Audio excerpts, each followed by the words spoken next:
Topping Real Money tonight, words like recession and cutbacks will make any family hesitate to make a big investment.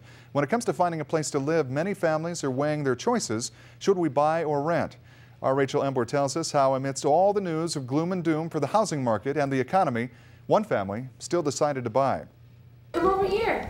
As a military family, the Sumstads move around a lot and live in their share of rentals. We've been renting for several years, and we just wanted to be able to have a nice big yard, a place of our own. In November, as Tyler Sumstad finished a 3-year tour in England, he got his orders for Ellsworth, at which point he and his wife Jenny had to decide if now was the time to buy. Oh my gosh, is this a good idea? Should we be doing it? Real estate agent Lee Alley helped them decide that it was, telling them they can't build a future in a rented property. You're in somebody else's home, and you need their permission to do most everything you do. On top of that, Alley says this has been the best time to buy since 2007. The fact is, if you look at the numbers, this is a perfect storm of opportunity in my opinion. I'm looking. Right now, the 30-year fixed mortgage rate in the Rapid City area is down 25% from 2007. We haven't fallen back at all like the rest of the country, but it's been holding us back, and it looks like things are loosening up.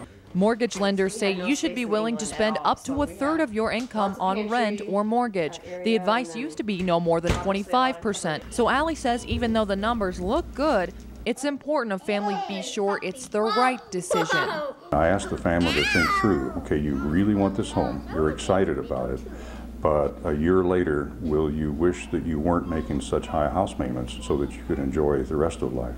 In New Underwood, Rachel Embler, Coda Territory News. One thing a young family can do to determine if they can afford a big mortgage payment, put aside that monthly payment for what would be a dream home, and if you can live without it for a year, you can probably afford it.